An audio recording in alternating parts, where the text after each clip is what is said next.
à 3000 étrangers et ivoiriens se sont rassemblés samedi à Gagnoa, dans le centre-sud de la Côte d'Ivoire, où vivent beaucoup d'Ouest-Africains pour un meeting. L'objectif était de sensibiliser sur la paix, une initiative qui a lieu à 1 an de l'élection présidentielle qui s'annonce tendue. Ceci 10 ans après la crise post-électorale qui avait fait 3000 morts. Il est ici question de demander à l'importante communauté d'étrangers ouest-africains en Côte d'Ivoire de ne pas se laisser manipuler lors du scrutin de 2020. Les participants ont choisi comme slogan « Quitte dans leur affaire ». C'est normal. Je ne veux pas qu'ils se mêlent de la politique ivoirienne parce qu'ils viennent d'un autre pays. Ce pays aussi a sa politique à elle. Je ne veux pas voir un Burkinabé, un Malien dans les affaires politiques des Ivoiriens. C'est important parce que vous avez vu ce qui s'est passé en 2009, 2010, 2011. Vraiment, nous ne voulons plus revivre ça. Ce qui s'est passé parce qu'on a pensé que les Burkinabés, les Maliens étaient pour Pierre ou pour Paul. Il y a eu beaucoup de tueries. Mais si maintenant on n'avertit pas, où on va? À côté des discours politiques, de rappeler aux uns et aux autres que ce qui compte le plus, c'est de prendre soin des populations.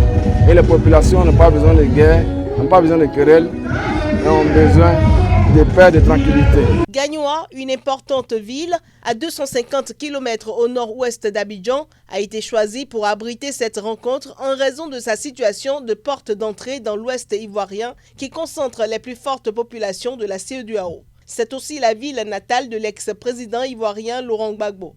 La Côte d'Ivoire abrite 25 millions d'habitants, dont plus de 6 millions d'étrangers, surtout des Ouest-Africains, notamment des Burkinabés, selon des statistiques non officielles. Les organisateurs du meeting de Gagnoa ont promis de parcourir de nombreuses villes ivoiriennes pour ainsi lutter pour la paix.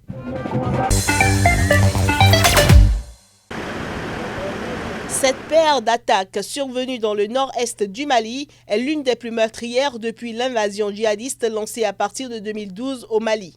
Le bilan est lourd. 49 soldats tués ainsi qu'un militaire français. Le groupe État islamique avait revendiqué samedi l'attaque de vendredi contre les soldats maliens. Dans un communiqué signé Province Afrique de l'Ouest, l'État islamique indique que des soldats du califat ont attaqué une base militaire où sont stationnés des éléments de l'armée malienne apostate dans le village d'Ndeliman, dans la région de Ménaka. L'attaque de vendredi suscite des interrogations sur les capacités d'action de l'armée malienne dans cette région où se trouvent les frontières de plusieurs pays, notamment le Niger et le Burkina Faso, touchés eux aussi par les attaques djihadistes. Elle est survenue 1 mois après les attaques djihadistes meurtrières le 30 septembre à Boulkessi et le 1er octobre à Mondoro, dans le sud du pays, près du Burkina Faso. 40 soldats avaient alors été tués dans ces 2 attaques, selon le bilan d'un responsable du ministère de la Défense. Plusieurs sources estiment que ce bilan officiel de 40 morts a été sous-évalué. Quant au soldat français, il a été tué près de la frontière du Niger au lendemain de l'attaque terroriste dans la même région contre une base malienne.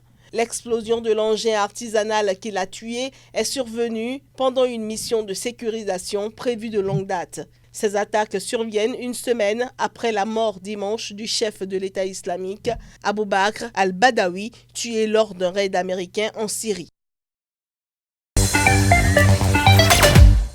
Affligés ou en colère, des centaines de Guinéens ont défilé à pied ou à moto dans le quartier de Bambeto sous haute tension au cri de justice pour les morts et Alpha Condé assassin. C'était derrière les cercueils de 11 manifestants tués lors des protestations contre un éventuel 3e mandat du président Alpha Condé.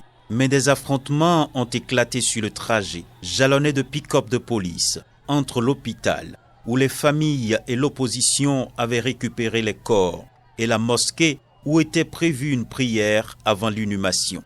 2 jeunes hommes ont été tués dans les affrontements, et 6 autres participants à cette procession ont été blessés par les balles des forces de l'ordre, a annoncé l'opposition.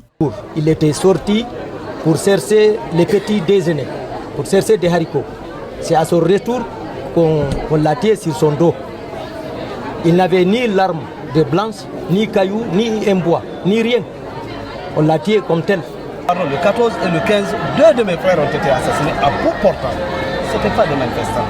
C'était des gens qui étaient dans leur maison. C'est de là que les forces de désordre sont sorties et tirées sur eux à bout portant. Trop c'est trop, mes frères. Je ne peux pas demander justice parce que je sais que justice ne sera pas faite en République de Guinée. Le problème de la Guinée, on connaît qui est le fondement de ce problème.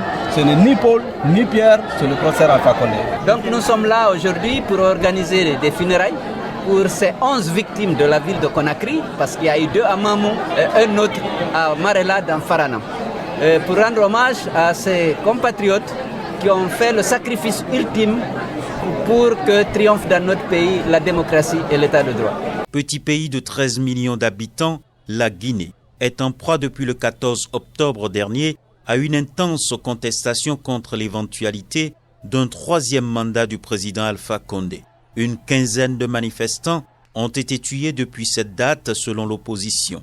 La même source renseigne sur des dizaines de blessés et des dizaines d'autres arrêtés et jugés.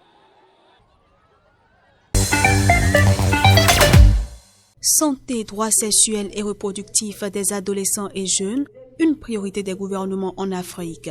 C'est autour de ce thème que s'est tenue la 2e édition du Forum francophone de partage de bonnes pratiques sur les droits en santé sexuelle et reproductive. Le dit forum est une initiative de Jeunes pour les jeunes et regroupant les organisations de jeunes et de femmes d'Afrique de l'Ouest francophone, centrale et australe militant pour les questions de droits et de santé sexuelle et reproductive pour adolescents et jeunes en Afrique.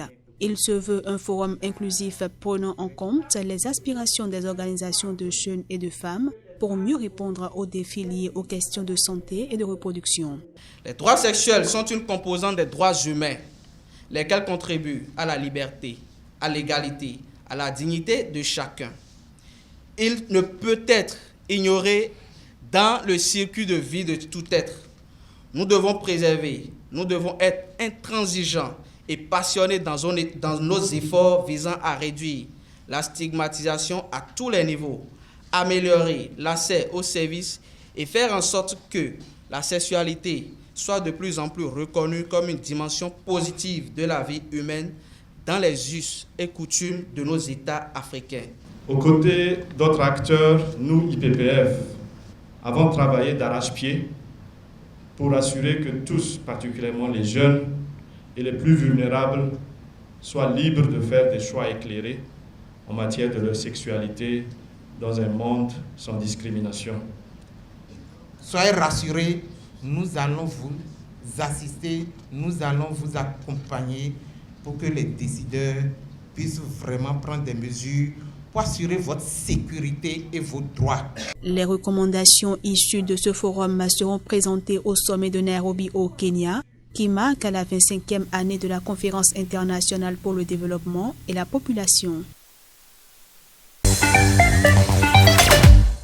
Depuis la mise en application du programme du gouvernement central sur la gratuité de l'enseignement de base, les mouvements de protestation se multiplient en République démocratique du Congo. Dans l'ex-Katanga, de plus en plus d'enseignants des écoles publiques sont en grève, et notamment dans les écoles conventionnées par les églises. Ce mardi, les enseignants des écoles conventionnées catholiques de Lubumbashi étaient sur leur lieu de travail, mais n'ont pas dispensé les cours aux élèves. Le syndicat national des enseignants des écoles catholiques explique que cet arrêt de travail est un acte de solidarité envers leurs collègues employés par l'État, mais jamais payés. Ces enseignants ne recevaient de salaire que des parents, un principe aboli par le chef de l'État depuis septembre. 105 000 enseignants sans salaire. Au niveau national, le syndicat des enseignants du Congo estime qu'il existerait 105 000 enseignants sans salaire dans tout le pays. Le gouvernement promet de lancer une opération d'identification d'ici au 15 novembre, un préalable avant d'envisager de leur payer un salaire. Mais ce n'est pas le seul motif de grève dans l'ex-Katanga. Le mouvement de protestation touche d'autres territoires en milieu rural. Dans certaines écoles, les enseignants protestent contre la différence de traitement entre ville et campagne. Tous ont perdu la prime des parents. Mais à Kinshasa ou à Lubumbashi, en guise de compensation, un enseignant touche $124 de plus. En milieu rural, ce n'est que $24. Toutefois, la présidente du syndicat des enseignants du Congo, Cécile Chiyombo, assure qu'elle travaille avec le gouvernement afin d'obtenir un rééquilibre. Les ADF ont fait incursion vers 20h dans la localité de Kokola. Ils ont tué 10 civils, certains par armes blanches et d'autres par armes à feu, a déclaré Donat Kibwana, administrateur du territoire de Béni.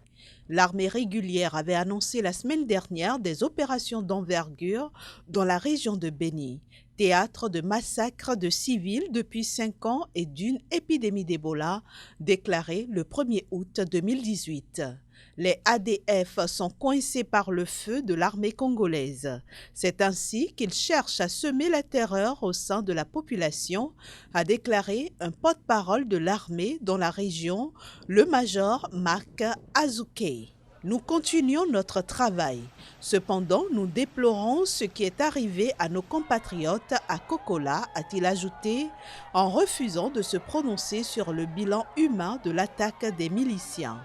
2 responsables de la société civile ont regretté que les opérations militaires se concentrent autour de la ville de Béni, qui attribue aussi une base à la mission des Nations Unies au Congo, MONUSCO, alors que les agglomérations du territoire sont beaucoup plus visées par les ADF.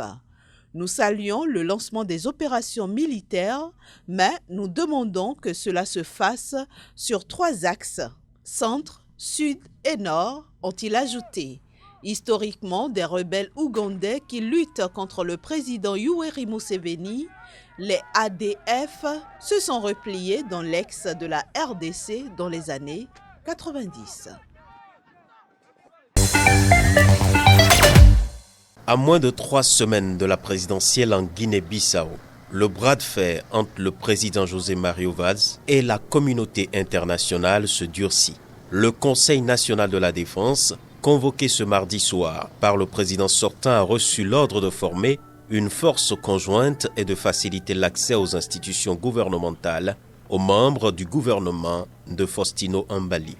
Dans un communiqué publié ce mercredi, José Mario Vaz accorde 24 heures au gouvernement d'Aristide Gomez pour s'exécuter, faisant craindre des troubles dans le pays.